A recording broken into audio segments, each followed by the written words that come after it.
అధ్యక్ష,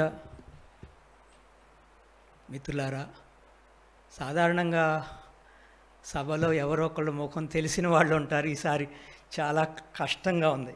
తెలియని ముఖాల మధ్య ఒక్క శంకరమే నాకు తెలుసు, సంతోష్ ఎలాగూ మా కలీగే కాబట్టి. నాకు ఈ సందర్భంలో ఇలా మాట్లాడటం అలవాట్లేదు కాబట్టి ఎక్కడైనా తత్తరపడుతుంటే సరిదిద్దండి. మల్లేశ్వర గారితో నా పరిచయం 35 సంవత్సరాలు, కరెక్ట్గా లెక్కేసుకుంటే అంతేనేమో. మీ అందరికంటే కూడా ఎక్కువ కావచ్చు. నాకంటే దగ్గర మిత్రులు లేకపోతే బంధువులు ఉండొచ్చు ఇక్కడ. సరే, ఆ పరిచయం అట్లా ఉంచితే నుడి గురించి మాట్లాడటానికి మాత్రమే నేను ఇక్కడికి వచ్చాను కాబట్టి దాని గురించి మాట్లాడతాను. దాని గురించి మాట్లాడేటప్పుడు దానికి ముందుగా 2-3 విషయాలు మాట్లాడుకుందాం. ఏంటది? నిఘంటు నిర్మాణ శాస్త్రం మనకు చాలా తక్కువ.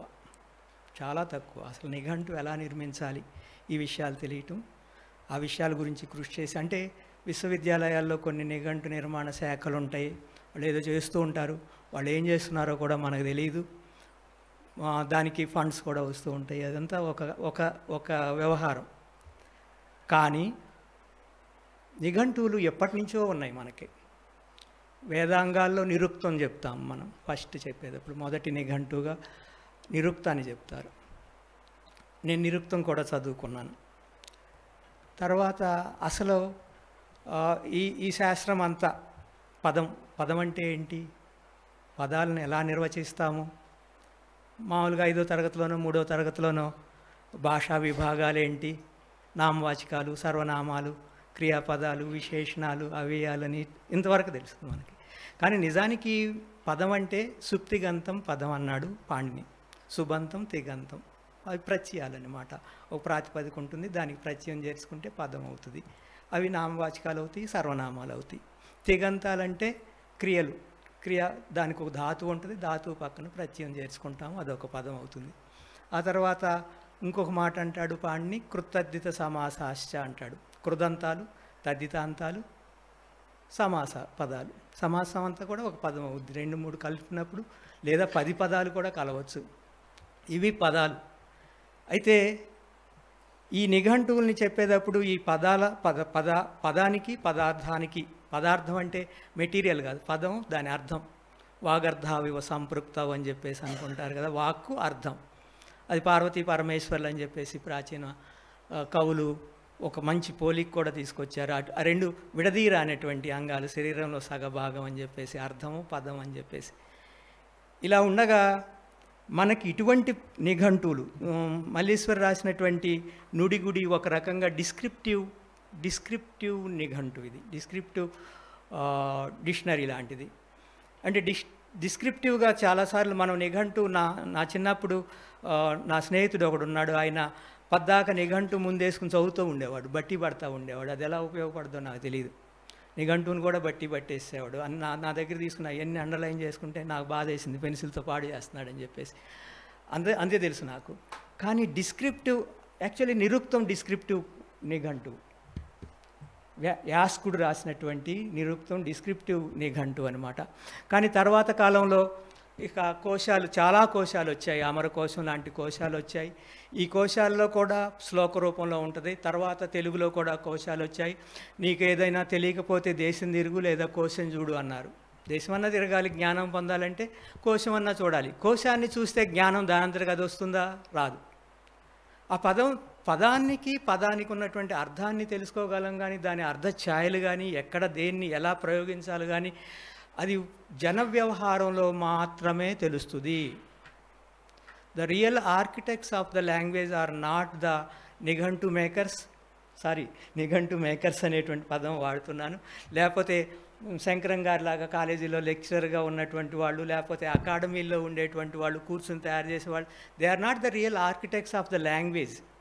నీకు కరెక్ట్గా లాంగ్వేజ్ తెలియాలంటే, లాంగ్వేజ్ ఉపయోగం తెలియాలంటే జన వ్యవహారం దగ్గరికి వెళ్ళాల్సిందే. జన వ్యవహారం ఎలా ఉంటుంది, మనం తప్పులు చేసినా వాళ్ళు కరెక్ట్ చేస్తారు. వాళ్ళ దగ్గర మనకు తెలియనటువంటి పదం మనం ఇంగ్లీష్లో ఏదో తడుముకుంటూ ఉంటాం, దీనికి తెలుగు ఏంటా అని చెప్పేసి, కానీ వాళ్ళు చక్కగా వాడతారు. సో ఇది అందుకే ఏమంటారంటే వ్యాకరణానికి ప్రమాణం ఏంటంటే ప్రయోగ శరణం వ్యాకరణం అన్నారు. అంటే జన ప్రయోగాన్ని బట్టి, జన ప్రయోగంలో లేనిది ఒక్కోసారి వ్యాకరణానికి లొంగదు. మనం రోజు లేచినప్పటి నుంచి మన కవులందరూ మమేకం అంటాం. మమేకం అనేటువంటి పదం ఒప్పుకోదు వ్యాకరణం, మమైకం అనాలన్నమాట. మిట్ట మధ్యాహ్నం అంటాం, మిట్ట మధ్యాహ్నం అవ్వదు, అది దాని రూల్ ప్రకారం వ్యాకరణాల ప్రకారం అవ్వదు. కానీ జన వ్యవహారం మనకు అలా డిమాండ్ చేస్తుంది, కొంతకాలం పోయిన తర్వాత వచ్చేస్తుంది. ఈ మధ్య నేను టీవీ చూస్తుంటే అగంతుకులు అంటున్నారు. ఈ అగంతుకులు ఎవరో తెలియట్లేదు నాకు, ఎట్లా ఉంటారు, వాళ్ళ స్వరూపం నిజంగానే స్ట్రేంజర్, వాళ్ళ ఆగంతుకులు. కాబట్టి ఈ పదాలు ప్రయోగిస్తూ ఉంటారు, ఇష్టం వచ్చినట్టు ప్రయోగిస్తూ ఉంటారు. అయితే ఈ పదానికి సంబంధించినటువంటి ప్రయోగాన్ని తెలుసుకోవాలంటే నిఘంటు దగ్గరికి వెళ్ళాలి. బీరం సుందర్రావు గారిని వేదిక మీదగా ఆహ్వానిస్తున్నాను. లేదా అక్కడ కూర్చున్న ప్రఖ్యాత సాహితీవేత్త సార్, రండి పైకి రండి. సరే, పదాలకు అర్థాలు కావాలంటే నిఘంటువు దగ్గరికి వెళ్ళాలని. నిఘంటువుని సాధారణంగా దాన్ని మనం కామధేనుతోనో కల్పవృక్షంతో పోలుస్తూ ఉంటారు. కల్పవృక్షం ఎలా అయితే కోరిందల్లా ఇస్తూ ఉంటుందో, కామధేను ఎలా అయితే కోరిందల్లా ఇస్తూ ఉంటుందో, నిఘంటువు కూడా ఇస్తుందని చెప్తూ ఉంటారు. మనం కోరటమే, మనం దాని దగ్గరికి వెళ్ళాలి అంతే, అంతవరకే. మనం దాని దగ్గరికి వెళ్తే పొందలేదు. అనేక రకాలైనటువంటి నిఘంటువులు ఉన్నాయి. ఈ నిఘంటువుల్ని ఎక్కడ మనం ఆంధ్ర శబ్దరత్నాకరం చూసుకోవచ్చు, బ్రౌన్ నిఘంటు చూసుకోవచ్చు, సూర్యరాయ ఆంధ్ర నిఘంటు చూసుకోవచ్చు. మాండలిక వృత్తి కోశాలు కూడా వచ్చినాయి మనకి, అంటే ఏ వృత్తుల వాళ్ళు ఎలా ఆ పదాలను ఎలా ఉపయోగిస్తారు ఇవన్నీ. తర్వాత వృత్తి పద కోశాలతో పాటు రవ్వ శ్రీహరి గారు లాంటి వాళ్ళు మాండలికాల గురించి, కేవలం మాండలిక పదాలకి డిక్షనరీలు తయారు చేశారు. ఇప్పుడు మనం నలిమెల భాస్కర్ అయితే తెలంగాణ వృత్తి పద కోసం తయారు చేశారు. అలా కాకుండా కూడా కొన్ని కోశాలు ఉంటాయి. ఇవేంటంటే కవులు ఆ కావ్యాల్లో చేసినటువంటి ప్రయోగాలకి కోశం మనకు తెలియదు, ఆయన ఏ సందర్భంలో ఆ ప్రయోగం చేశాడు. అయితే టైం ప్రకారం కూడా మారుతూ ఉంటాయి, దేశకాలాలను బట్టి పదాలకు అర్థాలు మారుతూ ఉంటాయి. తిక్కన కాలంలో ఉన్నటువంటి పదానికి అర్థం ఇప్పుడు ఉండకపోవచ్చు, ప్రాంతాన్ని బట్టి కూడా పదాలు ప్రచారంలో ఉంటాయి, పదాలకి అర్థాలు కూడా మారుతూ ఉంటాయి. ఇవన్నీ తెలియజేసేటువంటి తిక్కన పదకోశం కావచ్చు, నన్నయ్య పదకోశం కావచ్చు. అన్నమయ్య కోశం అయితే అది చాలా పెద్దదన్నమాట. అంటే అన్నమయ్య దేశమంతా తిరిగాడు కాబట్టి దేశంలో ఎన్నో ప్రాంతాల్లో ఉన్నటువంటి మారుమూల పదాలు. అయితే ఈ క్రమంలో కొన్ని పదాలు లుప్తమైపోతాయి, మనం వాడుకలో ఉండవు.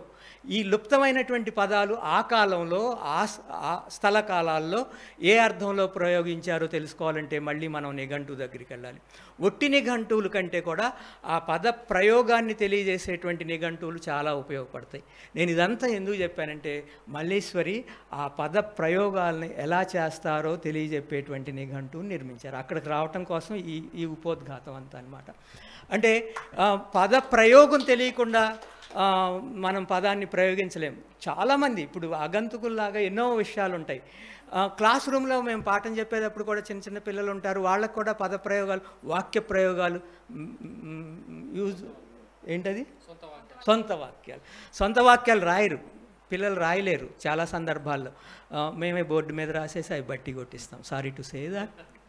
అంటే సొంత వాక్యం పిల్లలది కాదు, టీచర్ బోర్డు మీద రాస్తారు. ఇంత దౌర్భాగ్యమైనటువంటి ఎడ్యుకేషన్ సిస్టంలో ఉండగా ఈ ఎడ్యుకేషన్ సిస్టానికి బయటకు వచ్చి ఆమె బోర్డు మీద రాయకుండా ఆ పదాన్ని ఎలా రాస్తారు, ఎన్ని రకాలైనటువంటి ఆకారాలు చూపిస్తారు. ఒక పదం ఇస్తారు, ఆ పదానికి సంబంధించిన పూర్వకావ్యాల్లో నన్నయాదుల దగ్గర నుంచి ఎలాంటి ప్రయోగాలు జరిగినాయి, ఆ పదానికి నన్నయాదుల తర్వాత శతకాల్లో ఎలాంటి ప్రయోగాలు జరిగినాయి, చాటువుల్లో ఎలాంటి ప్రయోగాలు జరిగినాయి, మళ్ళీ కొత్తగా వస్తే ఆధునిక భాషలో ఉన్నటువంటి వచన కవిత్వంలో ఎటువంటి ప్రయోగాలు జరిగినాయి, గేయాల్లో ఎటువంటి ప్రయోగాలు జరిగినాయి, కావ్యాలు అంటే ప్రబంధాల్లో ఎటువంటి ప్రయోగాలు జరిగినాయి, చివరికి జానపద గేయాలు, సామెతలు, పొడుపు కథలు, సినిమా పాటలు, బాలగేయాలు, ఎక్కడెక్కడ ఆమె ఒక టెక్నిక్ ఎన్నుకున్నారు ఈ రచన చేయటంలో. ఏంటనిపిస్తుందంటే పదాల ప్రయోగాలు ఆమె చెప్పేటప్పుడు నవల్లో సాహిత్యంలో స్ట్రీమ్ ఆఫ్ కాన్షియస్ అని ఒక టెక్నిక్ ఉంటుంది. అంటే బుర్రలోకి చాలా వచ్చేస్తూ ఉంటాయి, వాటిని అక్కడ గుప్పించేస్తాం.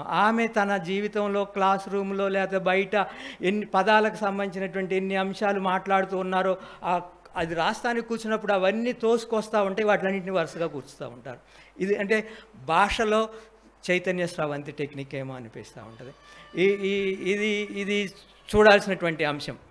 అయితే ఒక్కొక్కసారి ఏమవుతూ ఉంటుందంటే గురజాడ అప్పారావు గారు చేసినటువంటి ప్రయోగాలు మనకు తెలియవు. కన్యాశుల్కంలో వాడినటువంటి పదాలని ఎట్లా వాడారు, ఏ సందర్భంలో అంటే కవుల పదకోశమే కాదు, ఇటీవల జిఎస్ చలం లాంటి వాళ్ళు కావ్య పదకోశం చేస్తున్నారు. అంటే ఒక కావ్యం తీసుకుని ఆ కావ్యానికి సంబంధించినటువంటి పదాలన్నింటినీ మనకు పరిచయం లేనటువంటి వాటిని కొత్తగా పరిచయం చేయటం, ఇది చాలా ఇంట్రెస్టింగ్గా ఉన్నటువంటి అంశం అన్నమాట.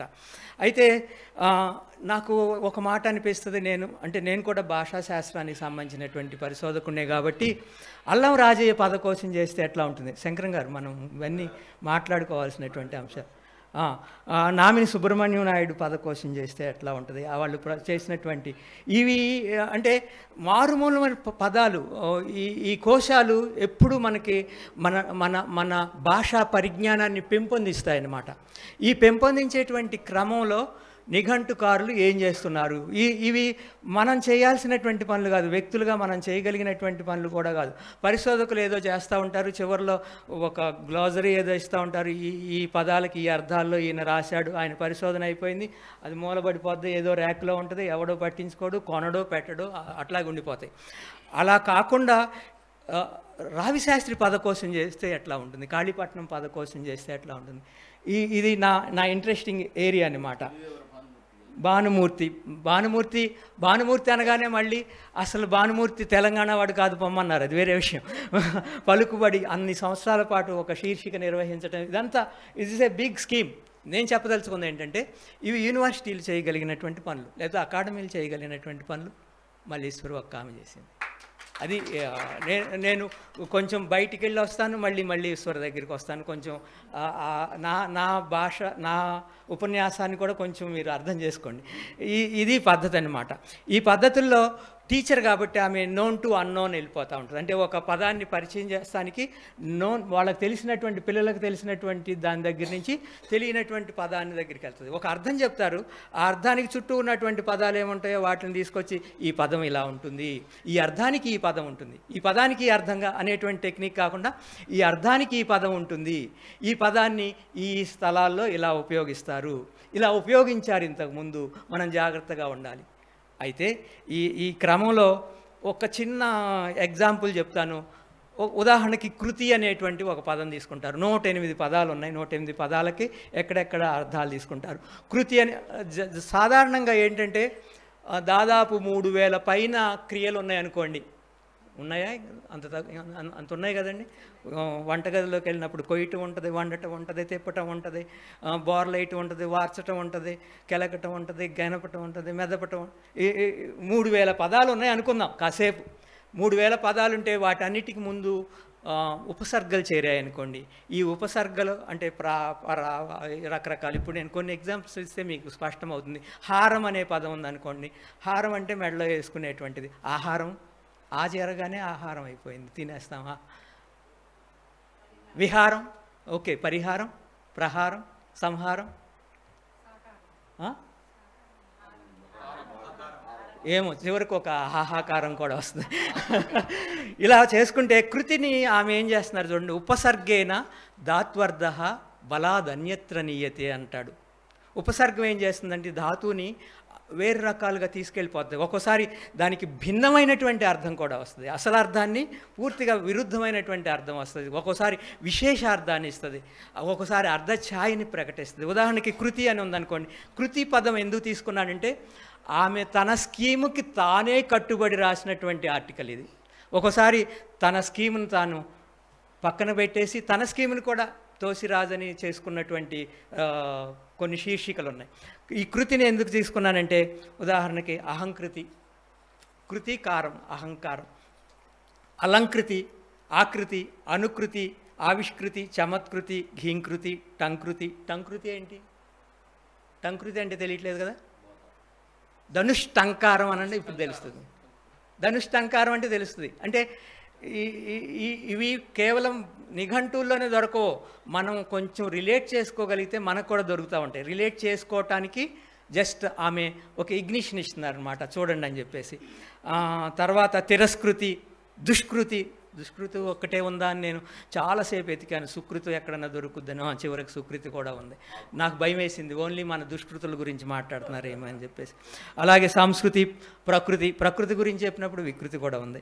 వికృతి, సంకృతి, సత్కృతి. ఇది కూడా ఒక సత్కృతి.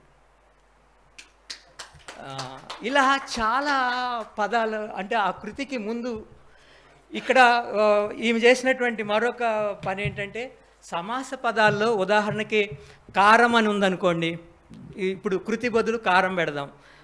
అయితే ఈ కారాన్ని పెట్టగానే వీటిలన్నిటికీ యాడ్ చేసుకుంటే అనేక అర్థాలు వస్తాయి.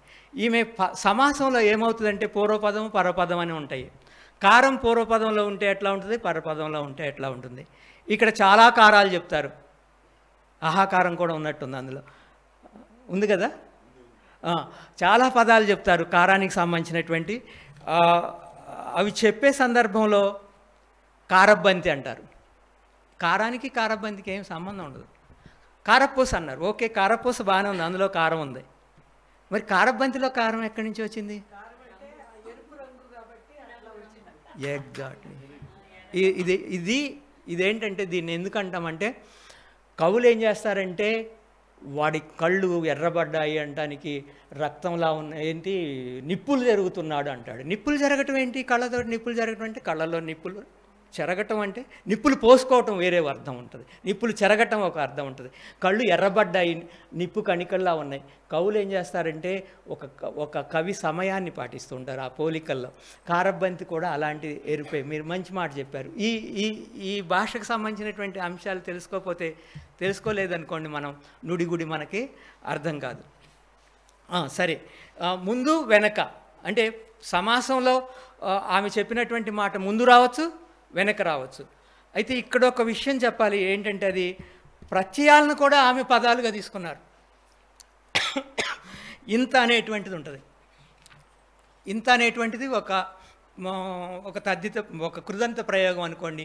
ఆవులించు, వెక్కిరించు, ఆవులింత, వెక్కిరింత అంటే క్రియ మీద ఏర్పడినటువంటి కృదంత రూపం అన్నమాట. అది ఇంత ఇంత ఇంత ఇంత ఈ ఇంతకి అనేకమైనటువంటి అర్థాలు చూపిస్తూ, అంటే ప్రత్యయాన్ని కూడా పదంగా పరిచయం చేయటానికి ప్రయత్నించారు. ఇటువంటివి చాలా ఉన్నాయి. దాదాపు 108 పదాలుంటే 2 డజన్ల పదాలు ఒక్కొక్క శీర్షిక కింద ఆమె అందించారనుకోండి, ఎన్ని వేల పదాలు అవుతాయి? 108 ఇంటూ 25 దాదాపు 2,500,000 పదాలు ఈ పుస్తకంలో మనకు పరిచయం అవుతాయి. అయితే ఈ క్రమంలో కొన్ని ఆమె చేసినటువంటి చమత్కారాలు ఏంటంటే, పదాన్ని మాత్రమే కాదు, పదాంత ధ్వని ద్వారా వ్యక్తమయ్యేటువంటి పదాలను కూడా అక్కడ తీసుకొస్తారు. ఎగ్జాంపుల్,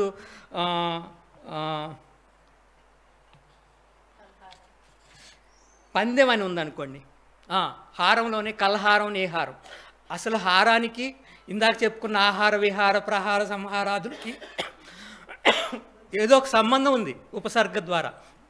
కలహార నిహారాలకి అసలు సంబంధం లేదు. ఇక్కడ ఒక విషయం చెప్తాను.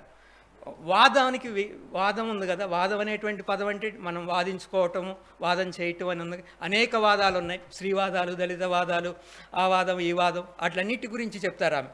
అట్లన్నిటి గురించి చెప్తూ వివాదం చేస్తాం, సంవాదం చేస్తాం, ప్రవాదం చేస్తాం, ప్రతివాదం చేస్తాం, పరివాదం చేస్తాం, అనువాదం చేస్తాం, అతివాదం కూడా చేస్తాం నాలాగా అప్పుడప్పుడు. ధాతువాదం, రసవాదం లాంటి ఆల్కెమీ అనేటువంటి విద్యలు ఉన్నాయి కదా, ఇటువంటి వాటి గురించి మాట్లాడతారు. ఇలా మాట్లాడుతూ అనేకమైనటువంటి పిడివాదాలు కూడా ఉన్నాయి, మనం మర్చిపోకూడదు. పిడివాదం గురించి కూడా చెప్పారు. పల్లవాదం అనేటువంటి ఒక పదం తీసుకున్నారు ఇక్కడ. ఇదేం వాదం? నాకు చాలాసేపు అర్థం కాలేదు. పల్లవాదం ఏంటి? పల్లంలోకి వెళ్ళటమా? అంటే మెరక నుంచి పల్లంలోకి వెళ్ళి అందరం దిగజారుతున్నాం కదా అనుకున్నాను కాసేపు.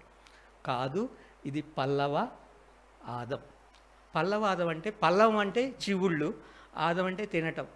పల్లవాళ్ళని తినేటువంటిది ఏంటి? మళ్ళీ ఏ కోకిలో అయి ఉంటుందన్నమాట. మళ్ళీ అక్కడి నుంచి కోకిలకి పర్యాయ పదాలు చెప్తారు. అంటే ఈ వాదానికి సంబంధం లేదు, పల్లవ ప్లస్ ఆదం, పల్లవాదం. కానీ ఎందుకు తీసుకున్నారు ఇటువంటి పదాలంటే కేవలం రైమింగ్గా ఉన్నటువంటి పదాలను చెప్పటం కోసమే తీసుకున్నారు, అంటే పిల్లలకు దగ్గర అవటం కోసం, పిల్లలకు దగ్గర అయ్యేటువంటి పదాలు. ఇప్పుడు రా అన్నారు, రా అనేటువంటిది ఒక పదం, ఇది క్రియాపదం. విద్యార్థకం, విద్యార్థకం అంటే రా, పో, తిను, ఇట్లాంటివన్నీ. ఈ విద్యార్థకాన్ని తీసుకుని రాతో అంతమయ్యేటువంటి పదాలు ఎన్ని చెప్తారు చూడండి. ఏరా అంటారు, పోరా అంటారు, ఆరా, ఆరా ఆరా అంటే ఆరా తీయటం. కానీ ఈ రాకి రమ్మంటానికి పొమ్మంటానికి ఆరా తీసి, అంటే వచ్చాక ఆరా తీసి పొమ్మంటాం మనం, అదనమాట మన కల్చర్. అంతే కదా, వాడెవడో తెలిసాక. డేరా, డేరాలు ఉన్నాయి కదా, శిబిరాల్లోకి రారా పోరా, మన శిబిరంలోకి వస్తే డేరా. పారా, పారా తీయటం. సారా, అబ్బో చాలా కథ ఉంది దీని వెనకాల. షరా, పురా, హౌరా, ఎకరా. ఎకరా అంటే 2 అక్షరాల మాట, ఒక అక్షరం నుంచి 2 అక్షరాలు, 2 అక్షరాల్లోకి 3 అక్షరాల. ఎకరా, ఆసరా, కలరా, తంబురా, దసరా, నగారా, హర్కారా వగైరా పదాలు. ఇన్ని పదాలు, వీటికి రాకి ఏమి సంబంధం ఉండదు. కానీ ఎందుకు తెచ్చారు వీటిలన్నింటినీ ఇక్కడికి? పద పరిచయం చేస్తున్నారు ఆమె, వొకాబులరీ తెలియటం కోసం మాత్రమే. అంటే ఇది పర్యాయ పద నిఘంటువు కాదు, నానార్థ నిఘంటువు కాదు, పర్యాయ పద నిఘంటువు, నానార్థ నిఘంటువు, పద పరిచయ నిఘంటువు కూడా. సో ఈ టెక్నిక్ని పాటించడం ద్వారా, నేను ఇందాక అన్నానే చైతన్యశీలంగా ఉంటుంది చైతన్య స్రవంతి టెక్నిక్. ఆమె ఆ సందర్భంలో స్ఫురించినటువంటి ప్రతి పదాన్ని అందులోకి జోడించుకుంటూ వెళ్ళారు. జోడించుకుంటూ ఆగలేదు, అది విశేషం. దానికి సంబంధించినటువంటి అనేకమైనటువంటి పద ప్రయోగాలను చూపిస్తారు. ఇప్పుడు విరి అని ఉందనుకోండి, విరి అంటే పుష్పం, మనందరికీ తెలుసు. పుష్పానికి ఉన్నటువంటి పర్యాయ పదాలు వస్తూ ఉంటాయి. ఇక్కడ విరివిగా కూడా రావచ్చు, అంటే విరివిగాలో విరి ముందుంది. తివిరి యసుమున తైలంబు, తివిరి పదంలో తర్వాత ఉంది. ఇవన్నిటినీ ఆమె ఇందులో కూరుస్తూ వచ్చారు. ఈ కూర్చటంలో ఒక పదం అంటారు, ఉదాహరణకి రేరా అంటారు. రేరా అంటే రేరాజు. పక్కిరా అంటారు, పుడమిరా అంటారు. పుడమి, రాజు, పుడమిరా. ఇక్కడ రాజు రా కాదు, రాజు అక్కడ. కప్పురా అంటారు. కప్పురా అంటే ఇంద్రనీలం. కప్పు అంటే బ్లాక్ కలర్ కదా, డార్క్ కలర్ అన్నమాట. ఇలా చెప్తూ చాలా పదాలను సరఫరా చేశారు. చివరిలో మళ్ళీ ఇంకొక రా, ఔరా అనిపిస్తారు చివరిలో. ఇదంతా గమ్మత్తుగా ఉంటుంది కదా ఈ వ్యవహారం అంతా. ఇక్కడే ఇంకొక విషయం చెప్తాను. తనం అనేటువంటిది ఒక పదాన్ని పరిచయం చేశారు. నాకు టైం చెప్పండి, నేను కూడా వెళ్ళిపోవాలి. మీకు మొత్తం 15 నిమిషాలు, మీరు ఇప్పుడు 10 నిమిషాలు అయిపోయింది సార్. ఇంకొక 5 నిమిషాలు మాట్లాడచ్చు. ఇంత తక్కువ టైంలో తనము అనేటువంటిది తనం అనేటువంటిది తద్దిత పదం, తద్దిత ప్రత్యయం. తద్దిత ప్రత్యయాన్ని తీసుకొచ్చి తనంలోకి పదంగా ఎందుకు పరిచయం చేస్తున్నారు? That was my question. నేను ఆమెతో ఈ పుస్తకం తయారు చేసేటువంటి క్రమంలో, రాస్తూ ఉన్నటువంటి క్రమంలో మాట్లాడుతూ ఉన్నాను. ఆమె ఉద్దేశం అనేక పదాలని ఆ తనం అనేటువంటిది ఎట్లా యాడ్ అవుతుంది. దొంగతనం, చిన్నతనం, ఇక ఎన్ని రకాలుగా అయినా మార్చుకోవచ్చు. దొంగ అనేటువంటి ఆల్రెడీ ఉన్నటువంటి పదానికి దానికి తద్దిత ప్రత్యయం చేర్చడం ద్వారా దొంగతనం అవుతుంది. పిల్లతనం కూడా ఉంటుంది. నాలాంటి వాడు పిల్లతనంతో మాట్లాడుతూ ఉంటాడు కదా. ఇవి ఇక్కడ చెప్తాను. తద్దిత ప్రత్యయాన్ని తీసుకుని భావార్థకంగా ఎన్ని ప్రయోగాలైనా చేయొచ్చు, ఎన్ని పదాలైనా సృష్టించవచ్చు. అది పదం కాదు, ప్రత్యయం అని గుర్తించారు. ఆమెకు తెలియకపోవటం కాదు. ఎక్కడ మొదలెడతారు? ఎగ్జాంపుల్, కరుణశ్రీ పద్యం దగ్గర మొదలెడతారు. ఆమెకు బాగా ఇష్టమైనటువంటి వాళ్ళ ఊరు అదంతా ఏదో బాంధవ్యం ఉంటుంది, మనకు తెలియదు. అందుకని కరుణశ్రీని తీసుకొస్తూ ఉంటారు. తీసుకొచ్చి చక్కదనం, కమ్మదనం, చల్లదనం, మంచితనం, చెడ్డతనం, దొంగతనం, దొరతనం, కళ్ళతనం, అవిటితనం, కలిక్కితనం, కుర్రతనం, పిచ్చితనం, పిరికితనం, బేలతనం, జానతనం, పచ్చదనం, ఎర్రదనం, తెల్లదనం, ఇవన్నీ చెప్తూ పనితనం చూపించారు. ఇలా చెప్పినప్పుడు అయితే ఇక్కడ తనం ఆగలేదు. ఈమె కీర్తనంలోకి వెళ్తారు. ఇప్పుడు కీర్తనంలో తనం తద్దిత ప్రత్యయం కాదు. తద్దితం అంటే నామవాచకాల మీద చేరేటువంటి ప్రత్యయం. కీర్తనంలో తనం కాదు. నర్తనం, అది కూడా నృత్ అనేటువంటి ధాతువు మీద వచ్చినటువంటి తనం. వర్తనం, వృత్ అనేటువంటి ధాతువు మీద, అంటే ధాతుగతమైనటువంటి దీనిలోని ల్యుట్ అనేటువంటి ప్రత్యయం చేరితే సంస్కృత వ్యాకరణం ప్రకారం ఇవన్నీ తయారైనాయి. మరి సంస్కృత కృదంత రూపాలను ఇక్కడ ఎందుకు తీసుకొచ్చారు? సరే, అది సరే తీసుకున్నారు. మరి నూతనంగా ఏం చెప్పారు? నూతనం అంటున్నారు, ప్రాక్తనం అంటున్నారు. ఇలా చెప్తూ పోతే ఇక సనాతనం అంటున్నారు. ఈ సనాతనానికి, నూతనానికి, ఆ తనానికి ఈ తనానికి ఏం సంబంధం లేదు, కానీ వాటిలన్నింటినీ తీసుకొస్తున్నారు. ఊరుకోవట్లేదు, అక్కడ ఊరుకోకుండా నికేతనం అంటున్నారు. నికేతనంలో తనం ఉంది, కేతనం ఉంది, నికేతనం ఉంది. ఇలా చెప్పుకుంటూ ఎన్నైనా చెప్పుకుంటూ వెళ్ళచ్చు. ఇలా చేతనాచేతనాలన్నింటినీ అక్కడ తీసుకొచ్చారు. చేతనాచేతనాల్లో కూడా తనం ఉన్నట్టుంది కదా. ఈ పదజాలాన్ని తనంతో సంబంధం లేనప్పటికీ తనకు స్ఫురించినటువంటి పదాంత ధ్వనులన్నింటినీ అక్కడ కూర్చిపెట్టారు. ఈ స్కీమ్ గురించి ఇక్కడ ఆపేసి నేను ఒక్క 5 నిమిషాలు తీసుకుని కంక్లూడ్ చేస్తాను. ఈ క్రమం అంతట్లోనూ అక్కడక్కడ కొన్ని ఎడిట్ చేసుకుంటే బాగుంటుందని కూడా నాకు అనిపించింది. ఇక్కడ చెప్పొచ్చో లేదో తెలియదు, సరే పర్సనల్గా కలిసినప్పుడు చెప్తాను. చెవిలో చెప్పమంటారు కదా, కొన్ని చెవిలో చెప్తాను. అయితే ఆమె టీచర్ అవ్వటం మూలాన టీచర్ క్లాస్ రూమ్లో ఏ యాక్టివిటీ అయితే చేపడతారో ఆ యాక్టివిటీ అంతా ఆమె చేశారు ఈ పుస్తకంలో. టీచర్ ఏం చేస్తారు? భాష, ఒక్క నిమిషం 2 సిప్స్ తీసుకుని,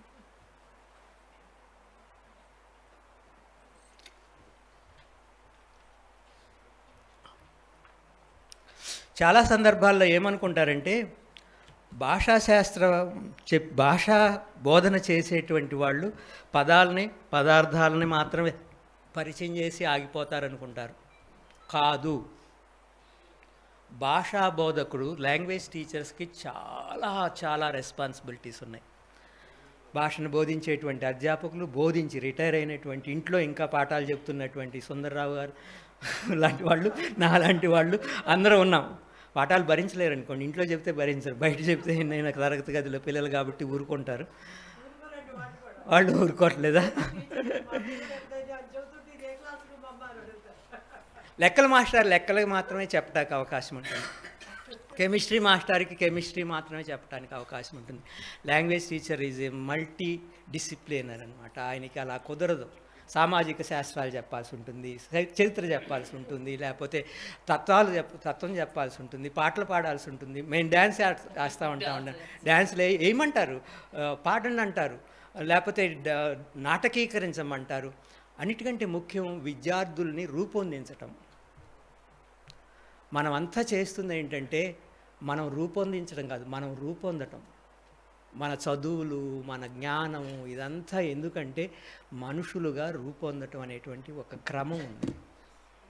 దీని నుంచి దూరమైనటువంటి ఏ పరిశోధన అయినా సరే, అది భాష కావచ్చు, చరిత్ర కావచ్చు, సైన్స్ కావచ్చు, ఇంకా నానా చెత్త కావచ్చు, మనిషిని మనిషిగా తీర్చిదిద్దనటువంటి, రూపొందించినటువంటి మానవుని, నూతన మానవుని ఆవిష్కరించినటువంటి చదువులన్నీ వ్యర్థమని నేను అనుకుంటాను.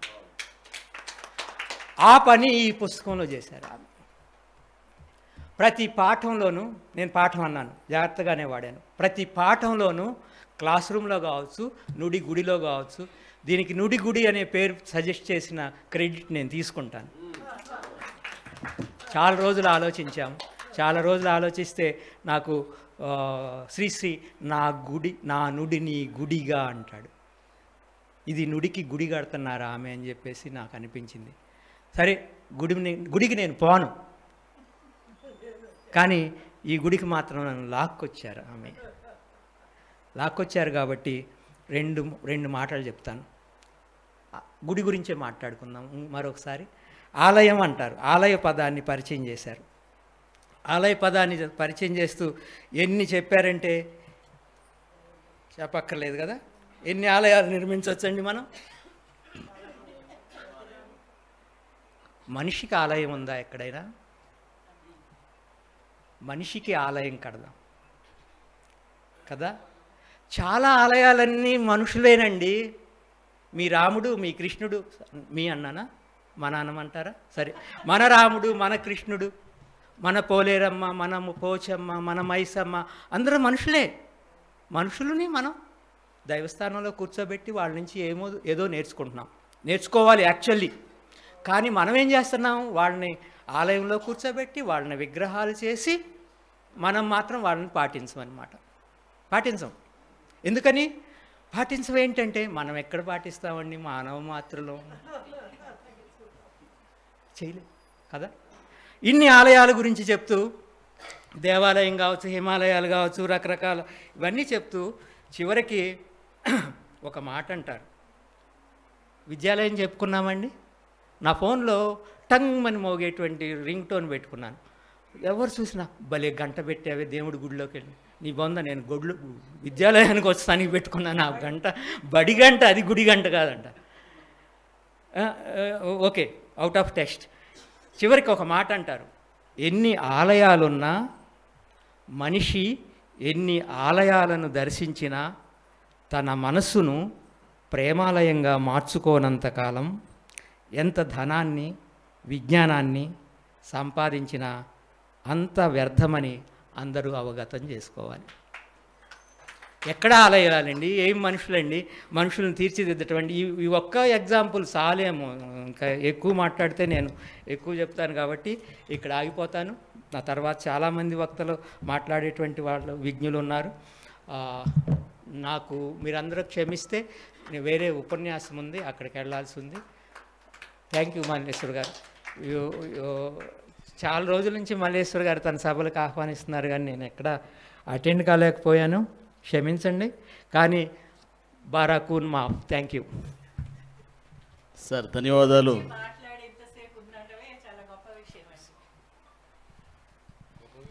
ధన్యవాదాలు ప్రభాకర్ గారు, అద్భుతమైన ప్రసంగం చేసినందుకు. మీరు వాదాల నుంచి వేదాల వరకు వచ్చారు, వాదాల్లో మొదలుపెట్టి మీరు కూడా రసవాద విద్యలో, వశీకరణవాద విద్యలో ప్రావీణ్యులై ఉంటారు. అంత అద్భుతంగా మమ్మల్ని వశీకరణం చేశారు ఈ సభలో అందరినీ కూడా. మీకు ధన్యవాదాలు సార్, చాలా గొప్ప ప్రసంగం చేశారు. ధన్యవాదాల్లో కూడా ఒక వాదం ఉంది.